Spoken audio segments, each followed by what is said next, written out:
Hello everyone, welcome to my channel. और जो आज की वीडियो होने जा रही है वो हमारी 25 PYQ MCQs हैं first 3 units of CUT PG psychology. पहले 3 यूनिट है introduction to psychology, schools of psychology and history of psychology. ये 26 MCQs है, ये लास्ट 3 इयर्स के MCQs है जो बार बार रिपीटेड है और ये एमसीक्यूज आपको बहुत हेल्पफुल रहेंगे 2026 एग्जाम्स के लिए भी। सो चलो अब हम शुरू करते हैं, one by one each question को सॉल्व करेंगे। First question is psychology is the scientific study of. Psychology किस चीज की साइंटिफिक स्टडी है? Options are option A mind, option B soul, option C mental processes, option D behaviour and mental processes. बहुत ही simple question है। इसमें उन्होंने पूछा कि साइकोलॉजी किस चीज की साइंटिफिक स्टडी है, तो the right answer is option D behaviour and mental processes. कभी कभी एग्जामिनर बहुत सिंपल क्वेश्चन पूछता है कि साइकोलॉजी वर्ड कौन सी लैंग्वेज से आया, तो कौन सी लैंग्वेज से आया है? ग्रीक लैंग्वेज है, ये ग्रीक वर्ड है psychologia. Now coming to the next question, we believe that imbalances of body humor resulted in psychopathology. So कौन से शख्स मानते थे कि बॉडी ह्यूमर में जब इम्बैलेंस होता है तो हमें साइकोपैथोलॉजी हो जाता है? The options are options A Hippocrates, B Plato, C Auguste Comte, D Socrates. So body humour theory किसने दी थी? हिप्पोक्रेट्स। तो वही मानते थे कि अगर बॉडी में ह्यूमर चेंज हो जाएगा तो हमें साइकोपैथोलॉजी हो सकती है। तो the right answer is option A. कितने ह्यूमर दिए थे? 4। What are they? Black bile, yellow bile, blood and phlegm. इस थ्योरी को आगे एक्सपेंड भी किया था गैलन ने, जिन्होंने 4 पर्सनैलिटी टाइप्स पढ़े थे, पर वो एग्जाम में ज्यादा पूछते नहीं है, एटलीस्ट CUT PG में तो वो ज्यादा कभी आए नहीं है। Moving on to the next question, who founded the Psychological Corporation? Psychological Corporation किसने फाउंड किया था? Options are option A James McKeen Cattell, option B Raymond B Cattell, option C David Wechsler, option D Stanley Hall. तो simple आपसे पूछा कि psychological Corporation किसने found किया था, तो right answer is option A James McKeen Cattell. कौन सी ईयर में फाउंड किया था? 1921 में। ये क्वेश्चन होते हैं, आपको फैक्ट्स याद रखने पड़ेंगे, डेट्स याद रखनी पड़ेगी, क्या चीज किसने दी। ये आपको जब रीडिंग करते हो ना, you should make a list, यहाँ पे आप इम्पोर्टेंट जो भी इवेंट हुए हैं साइकोलॉजी में या जो भी कोई बुक्स पब्लिश हुई हैं उनका नाम लिखो, फाउंडर का नाम लिखो, कौन से ईयर में पब्लिश हुई थी, ये आपको याद रहना चाहिए। Moving on to the next question, the system that rejected introspection as a method of psychology. कौन सा स्कूल या सिस्टम था जिसने इंट्रोस्पेक्शन मेथड को रिजेक्ट किया था? The options are A structuralism, B functionalism, C behaviourism, D worker psychology. So सबसे पहले देखो कौन सा ऑप्शन, तो इसका आंसर नहीं हो सकता। स्ट्रक्चरलिज्म तो इसका आंसर बिल्कुल भी नहीं होगा क्योंकि वो तो खुद ही इंट्रोस्पेक्शन यूज करते थे। देन फंक्शनलिज्म मानते थे कि हम साइकोलॉजी में कोई भी मेथड यूज करें जो हमें हेल्प करता है ह्यूमन बिहेवियर को समझने के लिए। उनके अकॉर्डिंग कोई भी मेथड गलत नहीं है, जो भी मेथड हमें हेल्प करता है साइकोलॉजी को एक साइंटिफिक फील्ड बनाने में, जहाँ ह्यूमन बिहेवियर समझने में, तो हमें वो मेथड यूज करना चाहिए। सो उन्होंने इंट्रोस्पेक्शन रिजेक्ट नहीं किया था। Then option C and D worker psychology William Wundt की ही साइकोलॉजी थी। वो कहते थे कि हमें अगर हायर मेंटल प्रोसेसेस समझने हैं तो हमें कल्चरल डिफरेंसेस या कल्चरल कॉन्टेक्स्ट भी समझना पड़ेगा एक इंडिविजुअल का। So the correct option is behaviourism, क्योंकि इंट्रोस्पेक्शन हमारे इनर कॉन्शियस एक्सपीरियंस को एक्सप्लेन करना होता है।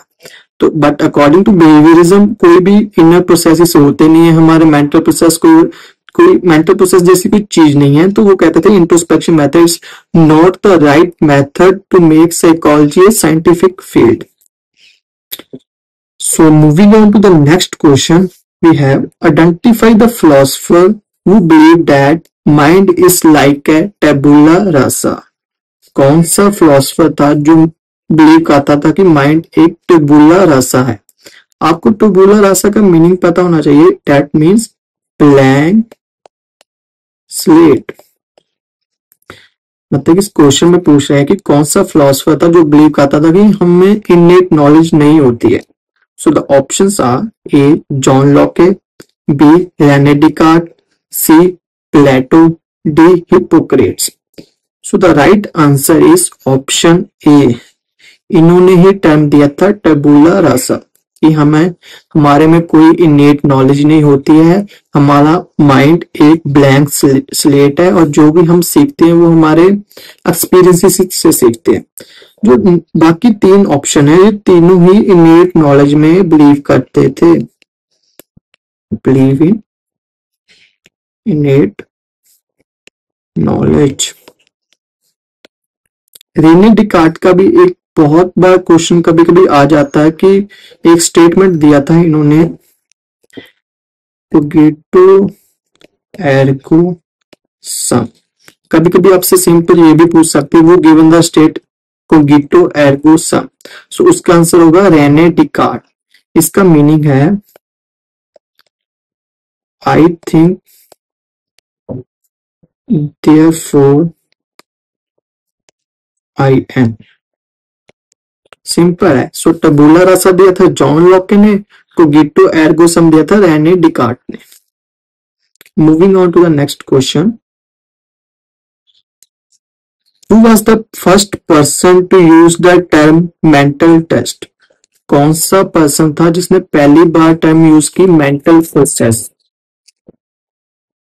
सो options are option A James McKeen Cattell, option B Raymond B Cattell, option C Alfred Binet, option D David Wechsler. So mental test term किसने use की थी? इसका राइट आंसर है option A.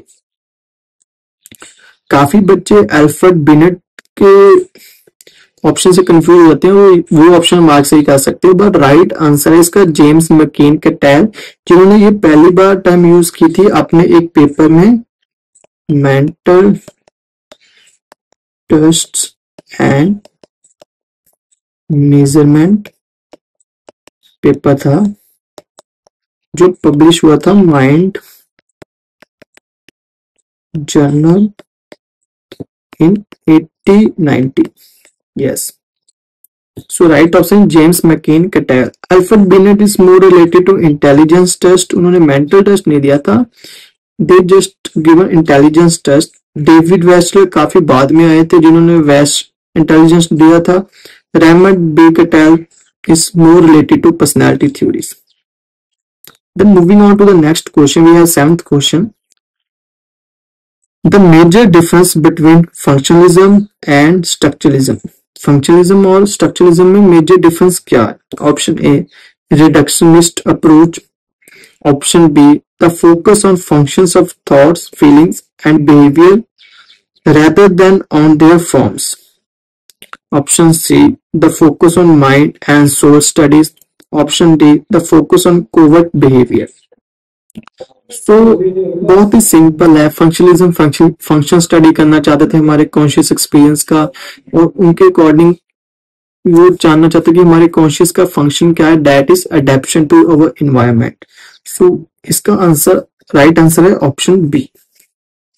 So moving on to the next question 9.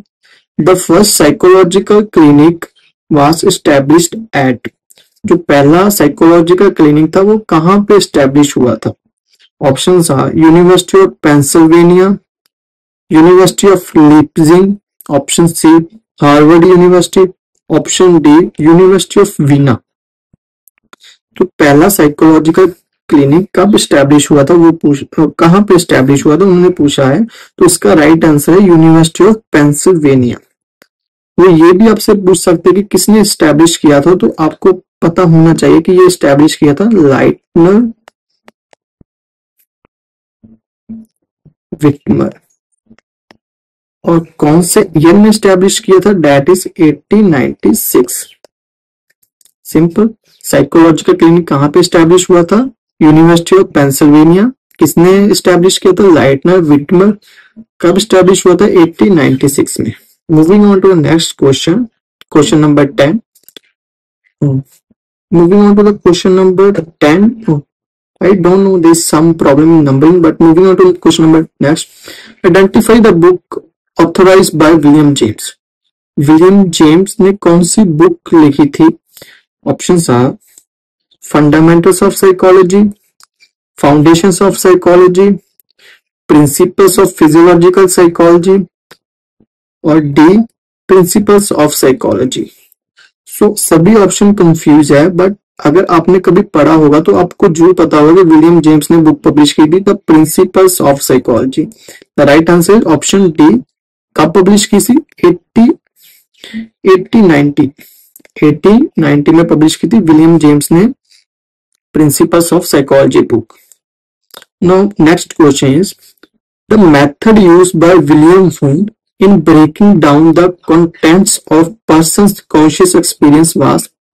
William Wundt ने कौन सा method use किया था to study our conscious experience? उन्होंने ये पूछा है। तो options are option A investigation, option B experimentation, option C inspection, option D introspection. बहुत ही, अगर आप किसी भी पेपर की तैयारी कर रहे हो, सबसे पहले आप स्कूल तो रीड करते हो, तो ये सबसे पहला स्कूल है, उसका मेथड है, that is option D introspection. William Wundt ने कॉन्शियस एक्सपीरियंस को स्टडी किया था इंट्रोस्पेक्शन में। ये एक सेल्फ रिपोर्टिंग होता है किसी भी एक्सपीरियंस का, मतलब कि हमें उस एक्सपीरियंस को ऑब्जर्व करते हैं और फिर हमें उस एक्सपीरियंस के कंटेंट्स को या रिपोर्ट करते हैं, but William Wundt made it a scientific method. The next question is, dash is the largest subfield of psychology. कौन सा फील्ड सबसे ज्यादा, साइकोलॉजी का सबसे बड़ा सब फील्ड कौन सा है? साइकोलॉजी के बहुत सारे सब फील्ड है, जैसे clinical psychology, school psychology, educational psychology, पर सबसे बड़ा सब फील्ड कौन है? तो options are option A clinical psychology, option B school psychology, option C counselling psychology, option D industrial psychology. The right answer is option A clinical psychology. Clinical psychology ही psychology का सबसे बड़ा sub field है। The next question is,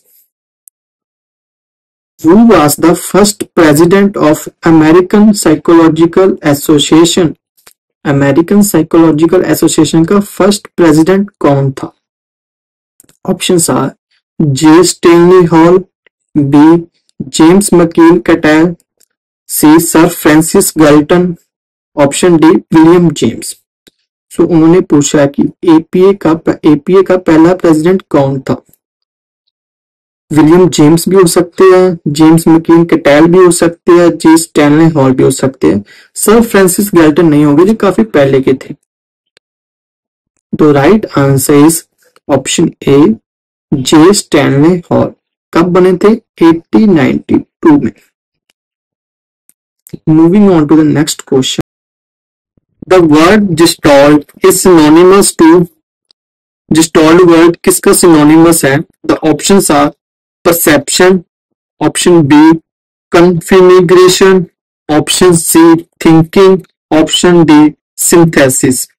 Gestalt word, Gestalt psychology का आपको पता होगा, they believe in sum of whole rather than small elements, sum of whole small elements। तो Gestalt वर्ड किसका सिनोनिमस हो सकता है? परसेप्शन तो नहीं होगा, क्योंकि perception is a cognitive process. Configuration is the right answer. Configuration का मतलब होता है कि हम स्मॉल एलिमेंट्स को जोड़कर एक होल एलिमेंट, होल कंपोनेंट बनाना। So configuration is the right answer. Moving on to the next question, which approach to personality emphasises the innate goodness of people and their desire to grow? कौन सा personality का approach है जो emphasise करता है हमारी इनेट goodness को और their desire to grow. Options are option A psychodynamic, option B humanistic, option C behaviour, option D trait. तो दो चीजें उन्होंने पूछी है, इनेट गुडनेस पे कौन और देयर डिजायर टू ग्रो। पहला ऑप्शन साइकोडायनेमिक तो नहीं होगा, psychodynamic is related to unconsciousness. Then behaviour, behaviour सिर्फ स्टडी करता है हमारे ऑब्जर्वेबल बिहेवियर को, और यहाँ पे इनेट गुडनेस की बात हुई है तो बिहेवियर नहीं मानते कि हमें कुछ इनेट नॉलेज होती है। ट्रेट जो पर्सनैलिटी अप्रोच होता है, दे बिलीव दैट ट्रेट हमारे हमें कुछ ट्रेट होते हैं जो स्टेबल रहते हैं, जो हमारे बिहेवियर को कंट्रोल करते हैं। तो they also don't believe in innate goodness और desire to grow. Option B is the right answer, humanistic, जो बात करते हैं सेल्फ एक्चुअलाइजेशन की, जिनके अकॉर्डिंग सभी के अंदर कुछ ना कुछ अच्छाई होती है और सभी के डिजायर होता है to grow and reach self actualisation. So self actualisation related to humanistic. Humanistic is the right answer. Moving on to the next question. The four goals of psychology are. Psychology के 4 गोल कौन से हैं? Options are A. Description, explanation, prediction, control. Option B. Description, prediction, application, evaluation. Option C. Description, prediction, evaluation, analysis. Option D description, prediction, explanation, analysis. तो क्या 4 गोल है psychology के? So the right answer is option A description, किसी चीज को describe करना, किसी psychological phenomena को डिस्क्राइब करना, फिर उसको एक्सप्लेन करना कि ये क्यों हो रहा है, कैसे हो रहा है, उसको बोलते हैं एक्सप्लेनेशन। फिर होता है प्रेडिक्शन, हमने डिस्क्राइब किया, हमने एक्सप्लेन किया, प्रेडिक्ट करना कि नेक्स्ट टाइम कब हो सकता है, कौन सी सिचुएशन में होगा, उसको प्रेडिक्शन बोलता है। एंड फोर्थ इज कंट्रोल, हम उस साइकोलॉजिकल फिनोमेना को कंट्रोल कैसे कर सकते हो। तो the 4 goals of psychology are description, explanation, prediction and control. Moving on to the next question, which perspective is often referred to as third force in psychology. Psychology की तीसरी force कौन सी है, ये पूछ रहे हैं क्वेश्चन में। So the options are A behaviourism, B humanism, C structuralism, D functionalism.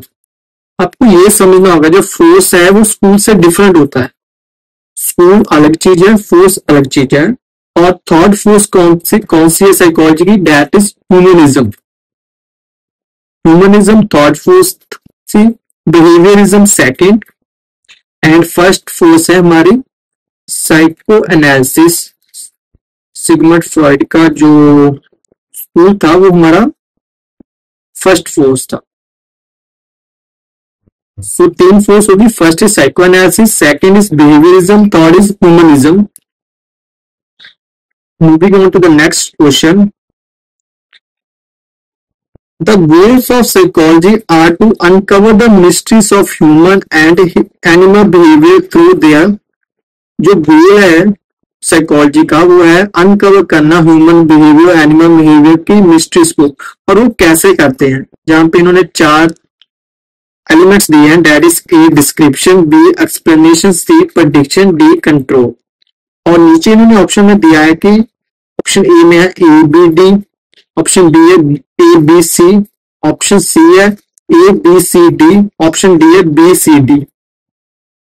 अब पीछे हमने क्वेश्चन किया था कि 4 गोल्स ऑफ साइकोलॉजी, ये उसी के रिलेटेड है। हमें पता है कि 4 गोल्स क्या है, किसी बिहेवियर को डिस्क्राइब करना, किसी बिहेवियर को एक्सप्लेन करना, बाद में उस बिहेवियर की प्रेडिक्शन करनी और हम उस बिहेवियर को कंट्रोल कैसे कर सकते हैं। तो ये चारों ही चीजें हैं जो हम करते हैं बिहेवियर को एक्सप्लेन करने के लिए। तो राइट ऑप्शन होगा ऑप्शन सी, ये हम चारों ही चीजें करते हैं किसी बिहेवियर को समझने के लिए, describe, explain, predict and control.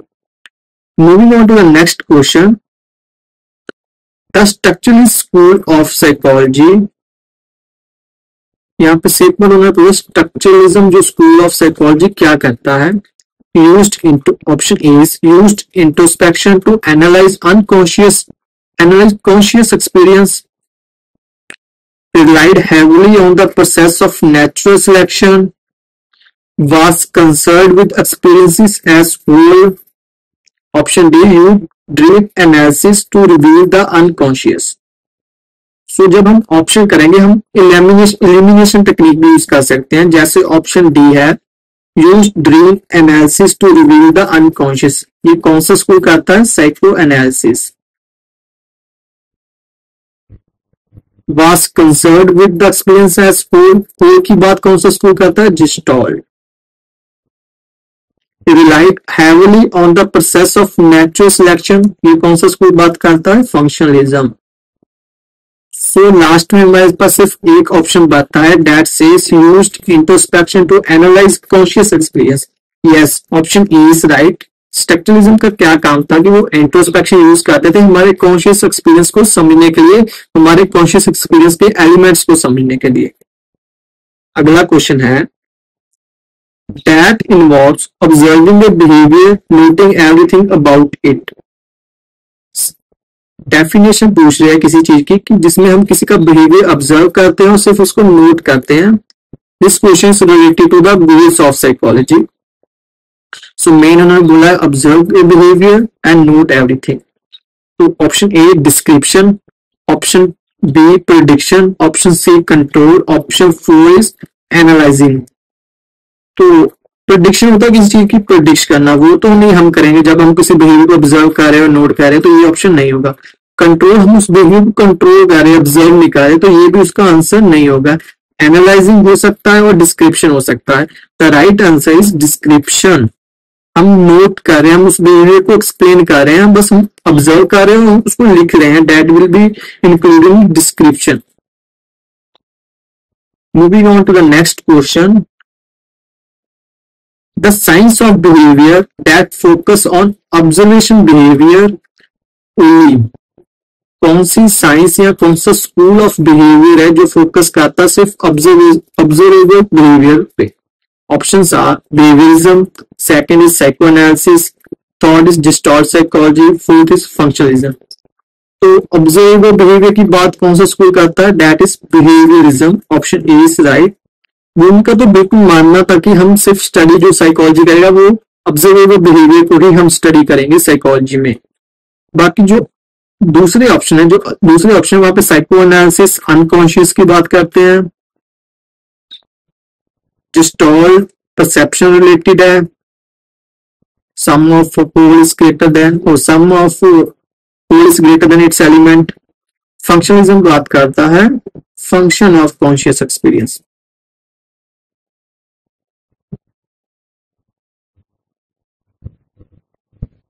सो इसका आंसर था बिहेवियरिज्म।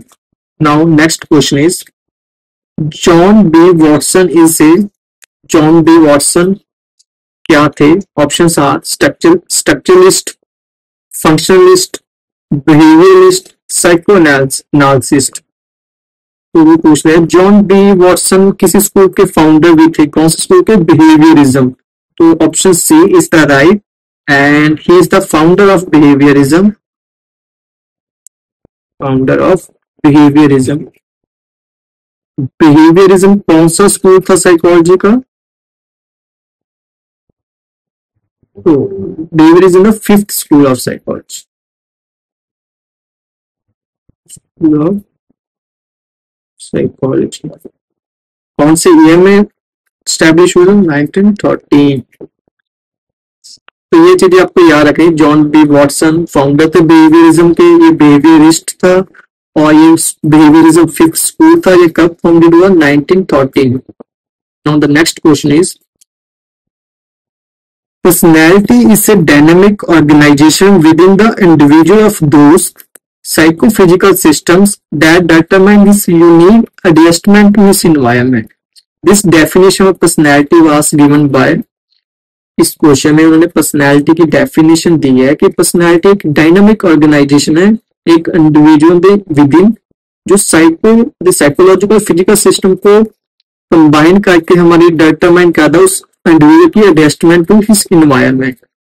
तो this is a popular definition, mostly आपने स्टैंडर्ड बुक्स में सबसे पहले यही डेफिनेशन रीड करी होगी। तो ऑप्शंस दिए हैं उन्हें Gordon, Allport, Carl Jung, option C is Alfred Adler, option fourth है कैरन हॉर्नाइट। तो right answer option A Gordon Allport बात करते हैं। देखो ऐसे क्वेश्चन जब आ जाते हैं तो यू हैव टू नो कि ये चीजें आपने पढ़ी होगी जब आपने ग्रेजुएशन किया होगा, जब आप लॉन्ग क्वेश्चन लिखते तो वहां पे आप डेफिनेशन इंक्लूड करते थे, और ये बहुत ही कॉमन डेफिनेशन है। कोई टीचर भी आपको जब समझाएगा पर्सनैलिटी तो इसी डेफिनेशन के बेसिस पे वो स्टार्ट करते हैं। So right answer is Gordon Allport. Now moving on to the next question. Dash felt that the soul could exist separately from the body. कौन सा फिलोसफर मानता था कि हमारी बॉडी और सोल सेपरेट एग्जिस्ट कर सकते हैं, या सोल हमारी बॉडी से सेपरेट एग्जिस्ट कर सकती है? तो इसके ऑप्शंस ने, option A Plato, option D anima, option C Rene Descartes, option four Gustav Fechner. तो फ्रेशनर तो इसका आंसर नहीं होगा, वो तो एक रिसर्चर था जिन्होंने साइकोफिजिक्स में काम किया।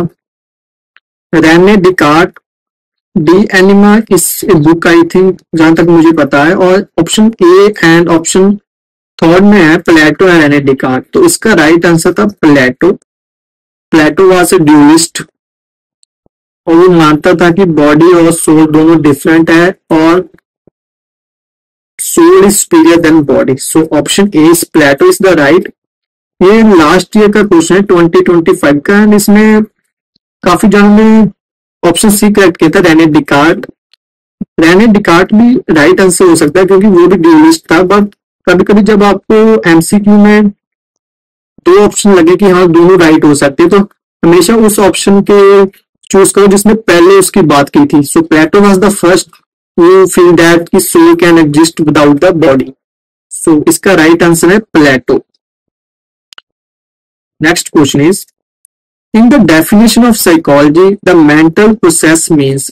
जब हम साइकोलॉजी की डेफिनेशन रीड करते हैं कि psychology is the scientific study of behaviour and mental processes, तो उसमें मेंटल प्रोसेसेस क्या चीज है? तो options are option A facial expression, option B outward और ओवर्ट एक्शंस एंड रिएक्शंस। हमारा जो आउटवर्ड है, जो दूसरों को दिखता है वो रिएक्शंस। तीसरा internal and overt processes. Fourth option is only human behaviour. Mental processes क्या होते हैं? हमारी कॉग्निटिव प्रोसेसेस, हमारी थिंकिंग, हमारी क्रिएटिव थिंकिंग, हमारी प्रॉब्लम सॉल्विंग, तो वो हमारे मेंटल प्रोसेसेस में आते हैं। तो मेंटल प्रोसेस क्या है? इंटरनल है, कोवर्ट है। आप कैसे सोचते हो ये कोई देख नहीं सकता, that is a internal covert, मतलब किसी को ऑब्जर्व नहीं होगा कि आप कैसे सोच रहे हो, वो हम मेंटल प्रोसेसेस होते हैं। सो ये मेंटल प्रोसेसेस इंटरनल प्रोसेसेस होते हैं। जब हम बिहेवियर की बात करते हैं तो बिहेवियर से आउटवर्ड प्रोसेस सभी देख सकते हैं कि आप क्या कर रहे हो। जैसे मैं आपको टीच कर रहा हूं तो आप मेरे हैंड की मूवमेंट, ये मेरा बिहेवियर, कोई तीसरा कोई और देख रहा होगा उसको पता है कि ये कुछ टीचिंग के रिलेटेड काम कर रहा है। तो मैं क्या सोच रहा हूँ, कैसे सोच रहा हूँ, ये कुछ किसी को पता नहीं चलेगा, इसलिए ये इंटरनल प्रोसेस है। तो option C internal covert process is the right answer. So next question is who used objective introspection to study human processes। किसने इंट्रोस्पेक्शन मेथड यूज किया था हमारे ह्यूमन प्रोसेसेस को यूज करने के लिए? तो इंट्रोस्पेक्शन किसके रिलेटेड है? स्ट्रक्चरलिज्म के रिलेटेड। तो हमारे ऑप्शंस है William James, option B is Charles Darwin, option C is William Wundt, option D is Alfred Adler. तो इसका राइट आंसर है विलियम वुंड। अभी तक तो हमने देखा कि पीवाईक्यूज में इंट्रोस्पेक्शन के बारे में बहुत रिपीटेड क्वेश्चन आए ने, स्ट्रक्चरलिज्म के रिलेटेड बहुत क्वेश्चन आ चुके हैं, तो इसलिए आपको बेसिक ही क्वेश्चन आएंगे सीयूटी पीजी में, बट आपकी बेसिक अंडरस्टैंडिंग प्रॉपर होनी चाहिए। सो जो अदर ऑप्शन है विलियम जेम्स, चार्ल्स डार्विन, ये तो फंक्शनलिज्म के है। अल्फ्रेड एडलर रिलेटेड साइको से न्यू साइको एनालिसिस के स्कूल से बिलोंग करते हैं। So William Wundt was the right answer. William Wundt father of psychology भी है।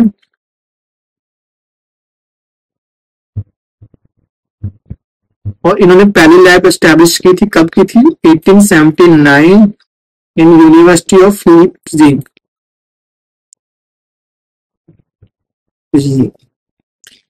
Yes. So now the last question is which perspective maintains that most human perceptual capabilities are inborn and that result very little from learning। कौन सा perspective है जो मानता है कि जो हमारी ह्यूमन की परसेप्शनल कैपेबिलिटीज होती हैं वो इनबॉर्न होती है, वो हमारी लर्निंग से नहीं आती। हमें जब पैदा होते हैं वो हमारे पहले ही होती है, नेचर की वजह से होती है। सो ऑप्शंस दिए हैं nativist, second C interactionist, option C is behaviouralist, option fourth है imperialist. Options are nativist, interactionist, behaviourist, empiricist. जो बिहेवियर होते हैं वो तो इनेट नॉलेज में बिलीव ही नहीं करते, तो इनेट नॉलेज में वो तो बिलीव ही नहीं करते, इसलिए ये तो ऑप्शन नहीं होगा। Empiricist also focus on observable behaviour, तो इसका आंसर भी रॉन्ग, ये आंसर नहीं होगा। इंटरेक्टलिस्ट मानते हैं कि हमें कुछ इनेट क्वालिटीज होती है और कुछ हमारे इन्वायरमेंट से आती है, ये दोनों की इंटरेक्शन से हमारी परसेप्शन बनती है, तो ये ऑप्शन भी नहीं होगा। So we are left with just one option, that is nativist. वो मानते हैं कि हमें इनबॉर्न क्वालिटीज होती हैं जो हमारी परसेप्शन को डिटरमाइन करती है और इससे हमारी कोई लर्निंग या हमारा कोई सराउंडिंग से कोई फर्क नहीं पड़ता, दैट इज नेटिविस्ट। सो इसी के साथ हमारे ये 26 क्वेश्चन कंप्लीट हो जाते हैं। जो लास्ट 4 इयर्स के क्वेश्चन है, 2021 में नहीं था, लास्ट 3 इयर्स के क्वेश्चन है, 2022 टू 2025 और 21 से भी लिए हैं जो कुछ सेंट्रल यूनिवर्सिटीज कंडक्ट करती थी। सो जब पहले 3 यूनिट की बात करते हैं, introduction to psychology, history of psychology and schools of psychology, तो ज्यादा वो डीप में नहीं आपको पूछेंगे कि उनकी थ्योरीज के बारे में, वो सिंपल आपको पूछते हैं कि स्कूल किसने फाउंड किया, कब, कौन सा स्कूल कब फाउंड हुआ। आपको ग्रीक फिलोसफर्स के क्वेश्चन काफी आने को मिल जाते हैं सीयूटी पीजी में, तो they just ask about name, year और जो नॉर्मल टर्म्स होती है जैसे टबुलर, ऐसा कोग्निटो एल्गोरिथम, तो इनके रिलेटेड ही क्वेश्चन आएंगे। तो अगर आपने ये 26 किए तो चांस है कि इस ईयर भी 3-4 क्वेश्चन सेम ही होंगे। आपको स्कूल्स का पता होना चाहिए, आपको उनके मेथड्स का पता होना चाहिए, आपको क्या वो स्टडी करते वो पता होना चाहिए और आपको उनके मेन जो रिसर्चर उनके बारे में पता होना चाहिए। तो इसी के साथ इस वीडियो का मैं एंड करता हूँ। होप आपको ये वीडियो अच्छे लगा होगा और इस चैनल को प्लीज सब्सक्राइब करें, लाइक करें और कमेंट करें। मैं इसकी फुल सीरीज बनाऊंगा जिसमें मैंने सीयूटी पीजी के पूरी यूनिट्स के पीवाईक्यूज कवर करूंगा 1 by 1। I hope you like the video and thank you for watching.